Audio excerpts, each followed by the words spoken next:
Which Maple Leafs are under the most pressure to perform throughout the remainder of training camp? We'll discuss that and tee up tonight's second preseason game against the Ottawa Senators. You're listening to the Locked On Leafs podcast, part of the Locked On Podcast Network. It's your team every day.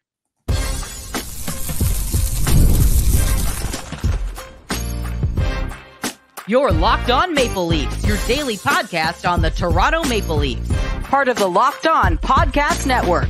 Your team every day.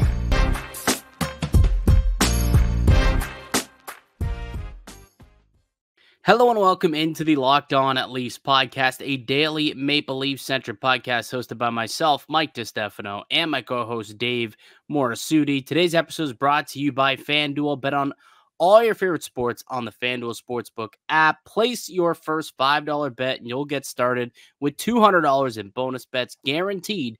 Visit FanDuel.com to get started. What's going on, Dave? How are you feeling on a Tuesday? Not too bad. Not too bad. How are you doing? Well, not great after watching what unfolded in the football world. I mean, I'm glad the Bills won the game. Let's not get that twisted, but didn't go well for my picks. The FanDuel account took a toll, we'll say, when it came to my bets, my picks, my props. Wasn't great. Was not great, but it's okay. It's all good. We move on to the next day, which is Tuesday, and another day, another bet to make, and I'll probably place one for tonight's Leafs and Sens preseason game that will be going down tonight in Ottawa. I like coming off of what was a pretty disappointing loss. Again, not that we put much stock into preseason performances, but a loss nonetheless. What are you hoping to see going into game number 2 of the preseason? Game number 1 for a lot of these guys, though. Well, hoping to see a little more of what Craig Berube's looking for with this team, right? Because if you judge by what he said after Sunday's game, not really much of what he was looking to instill happened. So I know it's going to be most likely will be a very different group in this game, and I kind of want to see. I want to see more of what we're expecting from a Craig Berube team. Yeah, I think we're going to see a lot more depth players suiting up in this one. I'd be surprised to see, like Matthews and Willie and Nylander, Tavares, and like all those guys end up getting back-to-back games in the preseason. Typically, they only play like 2 throughout the entire preseason sched. They got 1 under their belt, and then this will probably be most of what was Group B at this point. And we'll get to see, who didn't play. Like David Kampf didn't get a chance to play. We'll probably, I would imagine, see Nick Robertson play tonight. So, we'll get to see a couple of guys who are fighting for spots, but I'd imagine we would see a lot of guys who are not going to be fighting for spots, like a Topi Niemela, Roni Hirvonen, players like that. So should be fun to get a look at some of these Marlies players and see what they've got, see if they got some spunk to them. I'd imagine there'll be a little more urgency. These guys really fighting to make make the last, 13th man on the roster type of deal. And there'll be some sort of, desperation for these guys to impress the coaching staff. But overall, we'll see how tonight's game goes. I'd imagine Anthony Stolarz is going to start in net, though. I would think. You saw Wool and Matt Murray go in game 1. I think Stolarz would probably be the guy for game 2. Stolarz and then Hildeby, I'd imagine. Yeah, I'm interested in seeing if it's going to be one guy the whole game, or if there's going to be a bit of like similar as last game where 2 guys will split the net. I would think like this early in camp, usually that's the case. It was interesting because Ottawa had Sogar play the entire game, which I found. Yeah. I think that's just also just they just want to give him a chance to see what he can do. But yeah, I'm very curious to see how obviously how the goaltending looks. Stolarz, obviously there's going to be some talk about him and what he's looking to do in Toronto, right? Since coming over. So, yeah, I mean, I'm curious to see how like the lineup will look, because you can't really go off like the practice groups, because usually like Group A, Group B, but because they played most of the NHLers and they pulled some of those from Group B, it's going to be, I think you're right. I think it's going to be a very depth heavy type of lineup, similar to what the Senators put out. There might be a few NHLers, but like Yeah. 70% will be like depth guys. Yes, absolutely, and that's I think what we're gonna see. Like David Kampf might be like your first line center, like realistically, or Pontus Holmberg might end up being the first line center, and he'll get an opportunity to see what he could do in an elevated role, perhaps. But yeah, a lot of Marley's guys going to be in this one, but it's a good chance to see the depth, and I still think there's going to be a couple of players in here who are going to be fighting for spots, because I still think that there's a couple of spots available on the roster, on the team. Like there is some competition within the bottom six in particular. And I think that, with Pacioretty really showing out in game one, he's starting to solidify one of those spots that are up for grabs and available. So, there's a couple other guys out there who probably sees that and says, ooh, I better make a good impression in the games that I have, in the limited showings that I'm going to have to put forward my best work in front of the new coaching staff. So with that, Dave, I thought it'd be fun for us to do a little Tuesday 2-pack. And, we're looking at two players feeling, like the most pressure to perform throughout the remainder of training camp. And, what would include tonight's game or any other games moving forward that they'll get a chance to play in. So I'm going to take a quick break, come back, and let's get into our little Tuesday 2-pack of guys feeling pressure to perform. And then that Amazon documentary series is coming out pretty soon, October 4th, I believe. Apparently, William Nylander is the star of episode 1, and there's a couple of clips that are making the rounds. We got to talk about them. One in particular.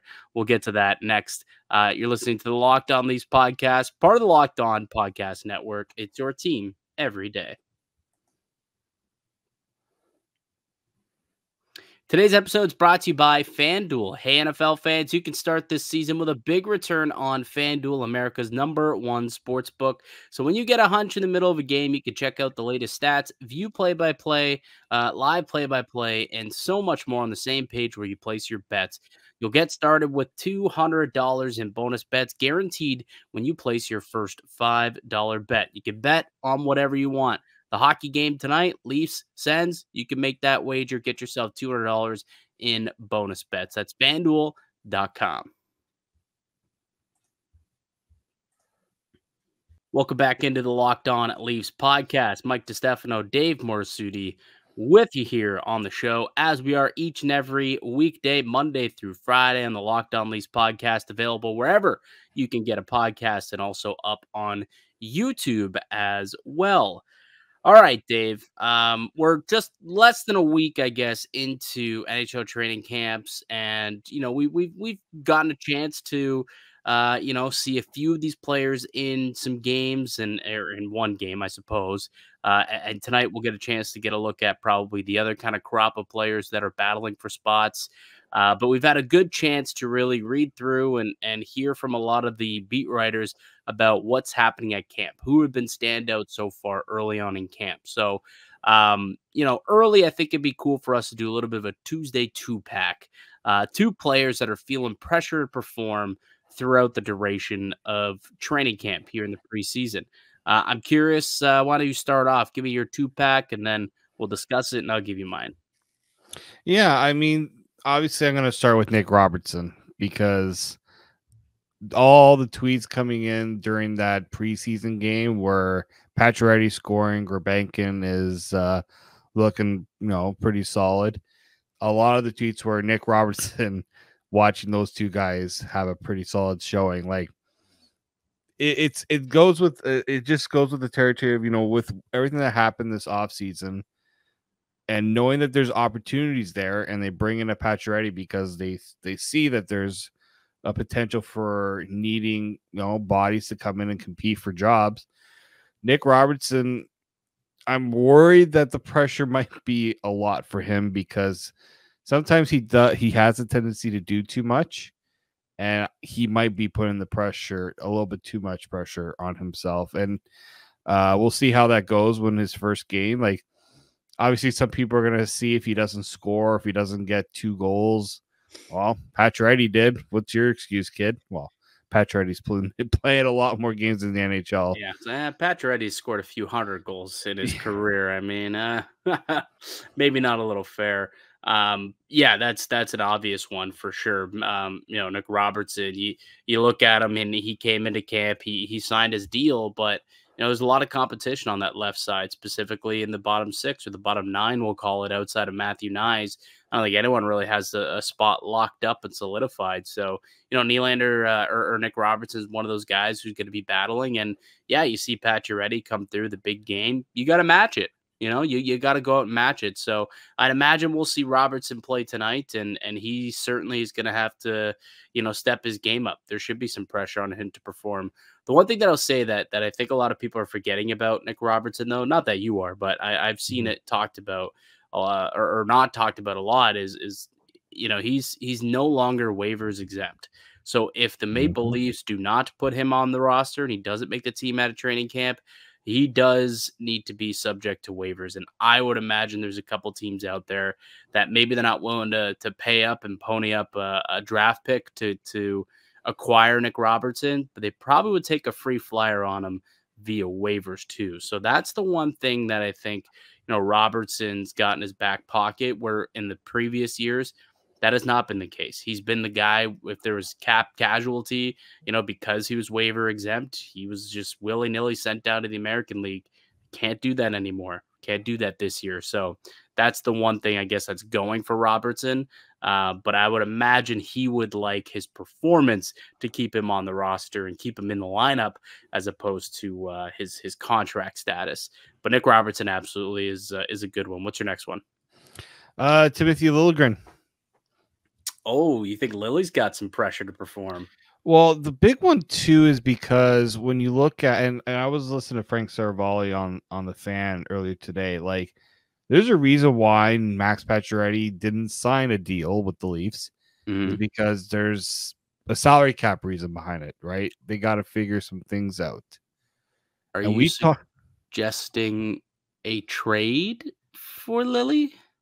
I'm not suggesting a trade yet, but when you're looking at players who's got contracts that are a little rich for what they are, like we know Timothy Liljegren right now, third pairing. He's not. I don't see him playing above the third pairing, especially with the additions made this offseason and what the training camp lines have looked like.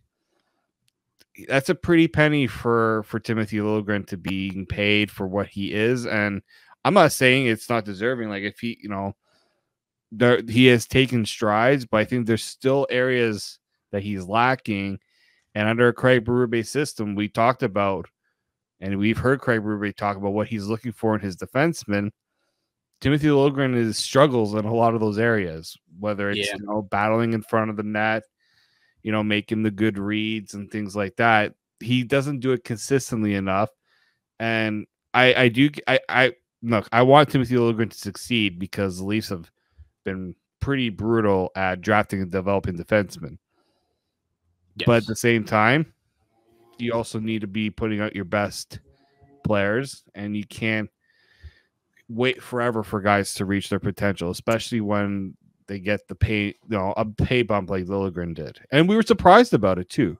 Yeah, oh yeah, he to me he's making more money than he should be. But that also makes that a very difficult contract to trade, in my opinion. Also, it was weird. I remember listening to like Myrtle and Jonas in the summer on their podcast. I think they were doing like the Leaf Report. I think they were doing like what do they call it? A mailbag, and somebody had asked like what their expectations were of Liljegren, and they kept talking about how like they believe like it's possible he could turn into a top four, like he could still take that step and turn to a top four. I personally don't believe that. I think I think he is what he is at this point. I think he's a good third pair defenseman. Don't get me wrong, but to your point, $3 million for a third pair defenseman is just a little too rich for this team in particular. There's other teams out there who could afford that, who aren't as top heavy as the Maple Leafs are, and maybe we do see something kind of come to fruition. I mean, why else do you bring in Yanni Hakanpää if you didn't think that he might be not a staple, but he might factor into your blue line at some point?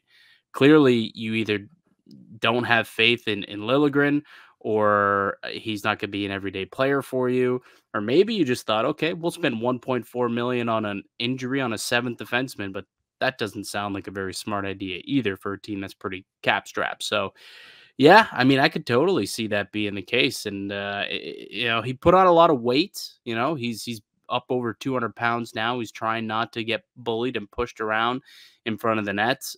So we'll see how it kind of works out for him. Obviously, he is someone for sure that I will be keenly interested in watching throughout camp. And yeah, I think there could be some pressure on him as well. Solid list. A good 2-pack there. I've got a couple other players myself that I want to talk about and get your thoughts on. I think there's pressure on William Nylander to perform.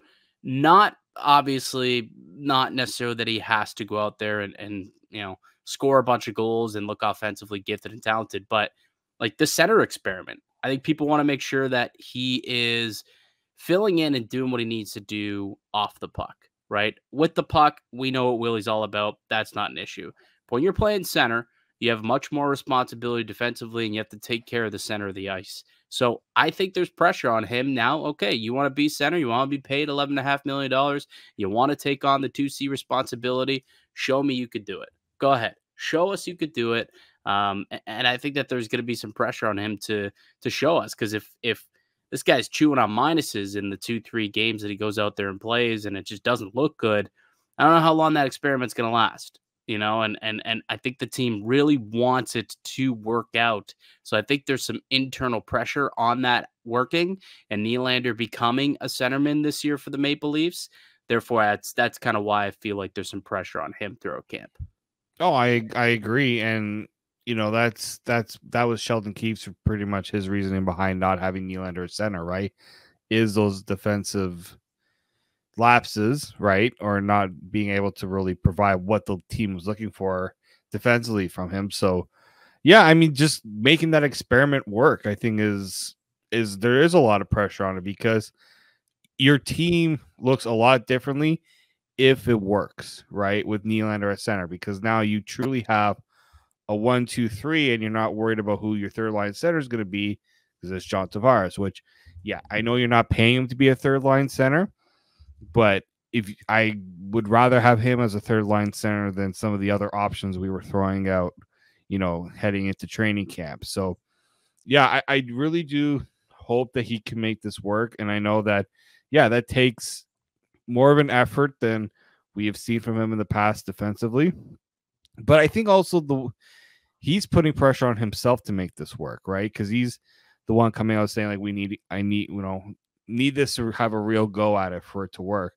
Yeah, it needs to have a real go at it, but you also have to take it upon yourself to show the coaching staff that, this is something you're capable of doing as well. So yeah. I think he's put a little bit of pressure on himself to get to be able to play center full time. As he should.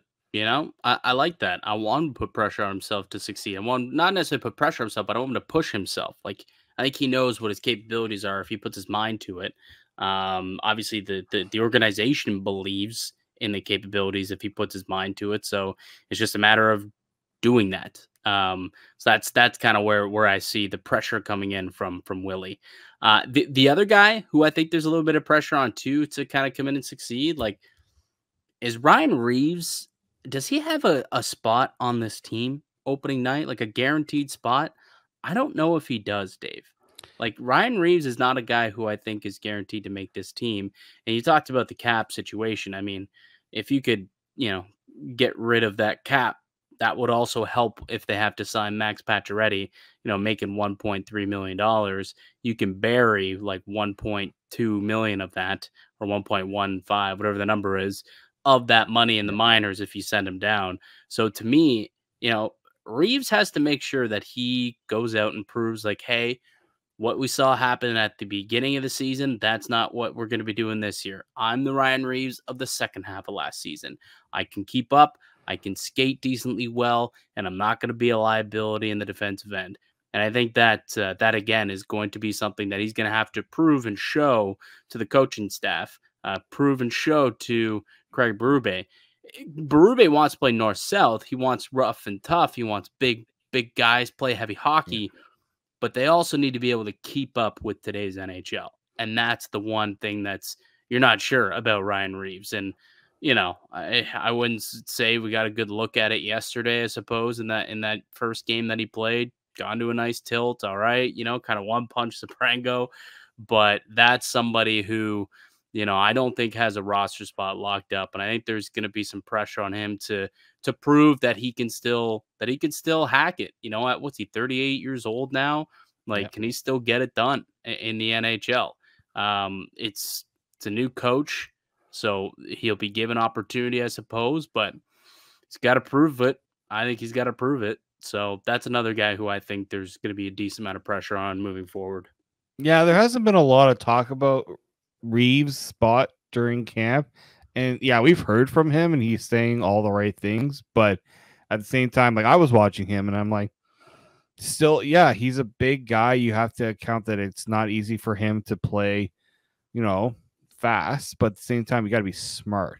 Right. Right. I think that was the issue last year was I don't care if you're slow, right? But don't get yourself caught in bad situations. Yes. You have to play smarter. So I think I was chewing on minuses, like, but prior to the injury and him coming back, then having a decent second half of the year. I'll give him a lot of credit. When he came back, he worked on his skating and he could actually keep up somewhat with play. It wasn't a massive liability at that point. You like what you saw, but what Reeves are you going to see, right? Like, after a summer off, did he keep up with the skating? Was he doing some power skating over the summer to make sure that he doesn't fall off at all?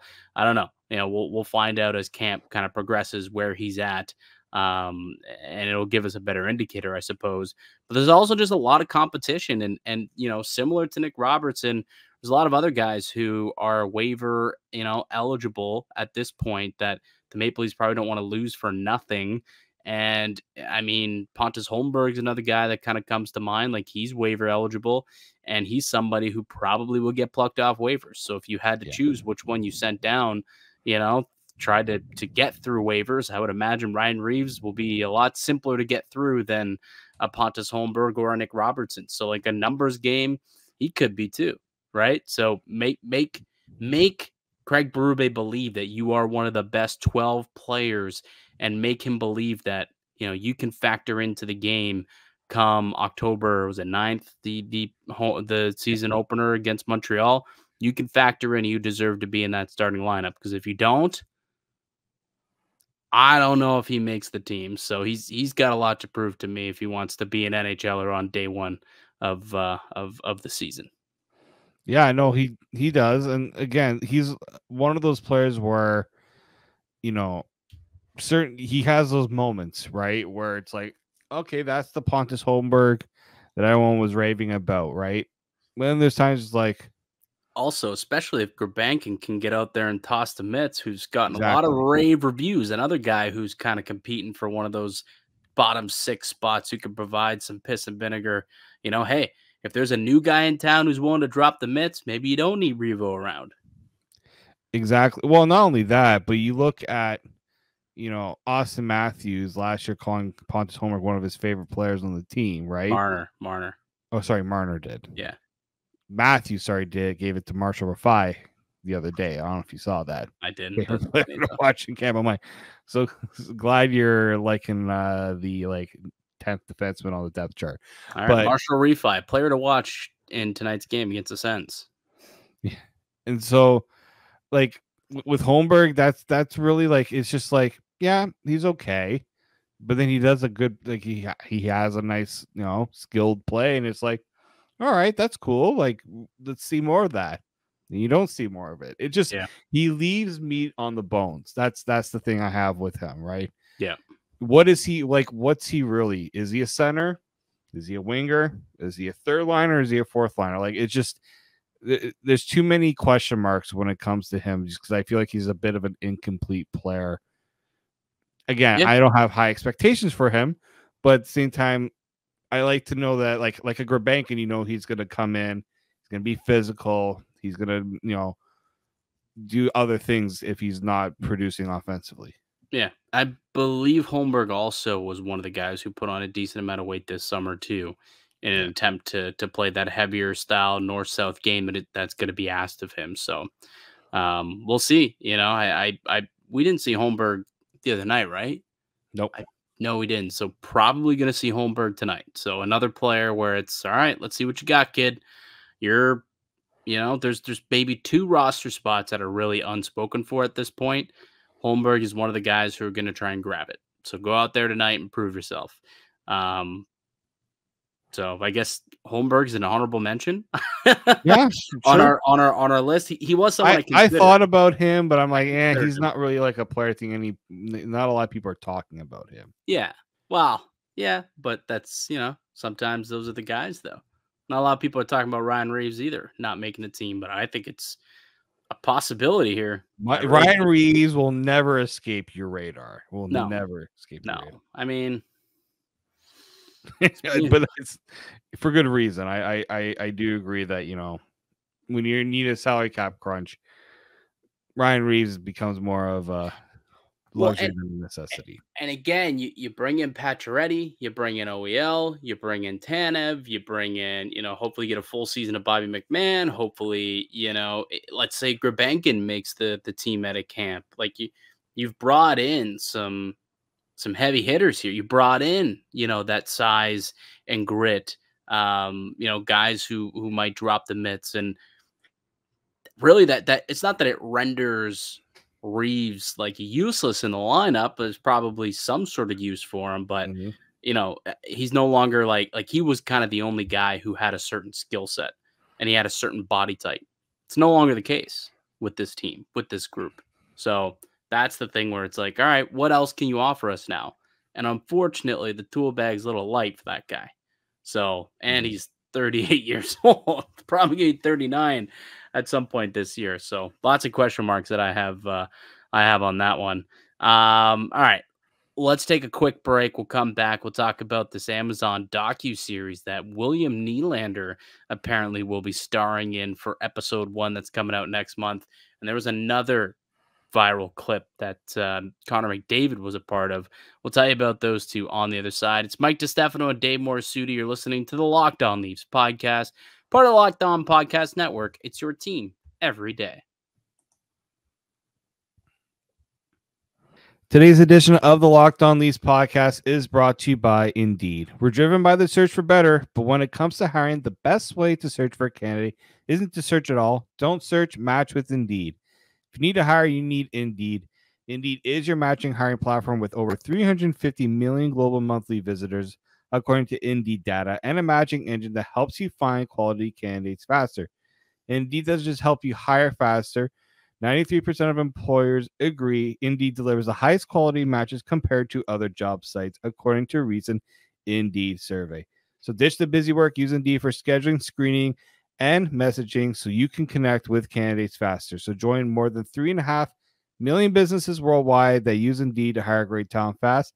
And listeners of the show will get a $75 sponsored job credit to get your jobs more visibility at Indeed.com/lockedon. So just go to Indeed.com/lockedon right now and support our show by saying you heard about Indeed on this podcast. Terms and conditions apply. Need to hire? You need Indeed. Today's show is also brought to you by PrizePicks. PrizePicks is America's #1 daily fantasy sports app with over 5 million active members. PrizePicks is the easiest and most exciting way to play daily fantasy sports. All you do is pick more or less on 2 to 6 player stat projections and watch the winnings roll in. You can now win up to 100 times your money on PrizePicks with as little as 4 correct picks. PrizePicks is the only real money daily fantasy platform with an injury insurance policy so that your lineups can stay in play even if one of your players gets injured. If your player leaves the game in the first half and doesn't return, PrizePicks keeps your picks alive. Download the PrizePicks app today and use the code LOCKEDONNHL and get $50 instantly when you play $5. That's code LOCKEDONNHL on PrizePicks to get $50 instantly when you play $5. You don't even need to win to receive the $50 bonus. It's guaranteed. PrizePicks, run your game. The Locked On Leafs podcast continues with Mike DiStefano and Dave Morisuti. So I heard there was a screening today in downtown Toronto. I think at Steam Whistle, I think is where it was, for the first episode of the Amazon NHL docuseries that's going to be coming out on October 4th. I think is the date that the first episode's going to be released. October 4th, I believe. Is it 4th or is it the 10th? I saw conflicting dates on that. Either way, early October, it's coming out. One of the two dates is when it will be releasing, and so they showed the first episode to a bunch of people who went and watched, and apparently William Nylander is the star of episode number one, which I did not expect to see. Willie's not typically one that opens up a whole lot, so for him to be the star of a TV show, a behind the scenes TV show, that was kind of a surprise to me. Yeah, it is. By the way, it is October 4th. You're right. The other NHL Coast to Coast, which I think we can talk about later, is coming out on the 10th. But yeah, no, I was surprised that because usually like when you're doing these docu-series, like your first episode's gotta really grab. And I'm like, well, what better way than to put the Leaf player, right? Yeah. Well, I suppose. You know me. McDavid could have sold too. Yeah, I mean, maybe they didn't want to put McDavid right off the hop. Maybe they wanted to because it's the Stanley Cup final, right? So maybe they wanted to culminate it with that. Well, I am curious. I don't know how the docuseries is actually coming out. I'd imagine it's chronological, but I don't know if it is chronological. I think it's going player by player, and like each episode's going to have different players. So maybe that's it. They want to end it with a bang with like McDavid and Hyman and Kachuk, because I believe those players were followed throughout. So yeah, the Cup or Bust part 1 and 2 are the last two episodes. That makes sense. That makes sense. Okay. Because it's got like each episode has like its own theme. Right. You got like rivals. So that's why it's Nylander and Pasternak are the two rivals. Yeah. I guess, but even like I guess when he was not playing, through the first few games of the playoffs this year, he like opened up his door and was like, "Yeah, all right, come film me." I guess while I'm, dealing with these migraines, and so we might get to see a little behind the scenes peek of what was going on as Willie was dealing with the migraines. Like, what was he doing? How bad was it? Is he going to open up about that? Like, how badly did it hurt him not to play? That I'm kind of excited to hear about this. Like as someone who covers a team, and I'm sure a lot of Leaf fans will be really excited to see that type of all access to a guy who typically is not all that forthcoming with media and stuff like that. So should be really enticing. I like these are my favorite things to watch. I'm a huge documentary guy. I watch all the Untold series on Netflix. I just watched oh my god, which one did I just finish watching? I watched Johnny Manziel. Yeah, that was a great one there. Swamp Monsters. You watched the Swamp Monsters one? Watched the Swamp Monsters one. Yep, yeah, I just watched the one on McNair. Okay, I haven't seen that one yet. That's on the list. Yeah, so like I what I like is that what I'm hoping this one is too is that this is not like the other series that Amazon did on the Leafs, the All or Nothing. Yeah, All or Nothing. Felt like that one left a little bit to be desired because it felt like, I mean, COVID played a bit of a role in that, I think. I still feel like I should have been paid for that, by the way. They used my voice. They used the voice when I was doing Leafs Lunch. They used my voice, a couple of voiceovers to like set up whatever scene or storyline or whatever from, me talking on Leafs Lunch. They never fonted, Mike DiStefano, Leafs Lunch, TSN 1050. They never fonted me and my voice. And I never got to see it. I got nothing out of it. No heads up, no nothing. I'm still bitter about that. Anyway. Yeah, and Will Arnett was like the only guy that really that they used as a voice for narration. It's like, yeah, what do you pay? You're paying. Might as well just use them for everything. Well, I know, but like meanwhile, they used my voice. They used Masters. They used I think Merrick got used and Dreger got used, and but they were all from radio, like radio hits that they had done on the radio on 1050 and 590. But None of us ever got any credit. So upsetting. Anyway. Yeah, so yeah, it's unfortunate. I'm hoping it looks like. I mean, if you want, we do have a clip that we can share just to give a little bit of Little insight on teaser. what we can expect. Little teaser. Yeah, this one got Leaf fans real fired up here. Let's play it. It's a really quick clip here that well, we'll play it and then we can talk about it. From the first round. Shoot it. Stop crying, bro. That's it. People heard that and they went bananas. Stop crying, bro.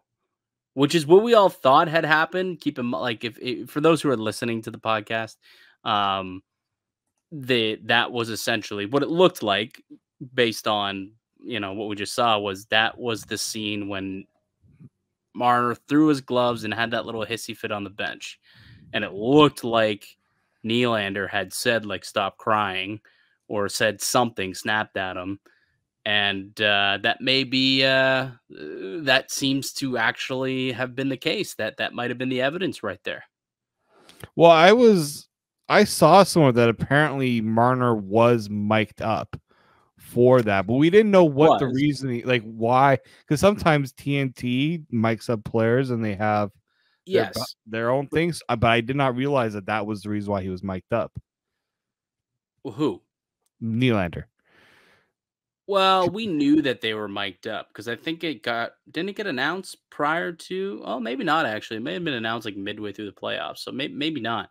But I could have sworn people knew that they were maybe because I remember there kind of being a conversation that people knew that there was someone was mic'd up or something like that, and or that audio could have been picked up by somewhere, and it was probably never going to see the light of day though. Like whoever got it was going to quickly, get rid of it and delete it. But it was Amazon. Like, nope, this is compelling. We got to sell the story. We're going to use this. The NHL would never have used that. TSN, Sportsnet, they never would have been able to use that or air that.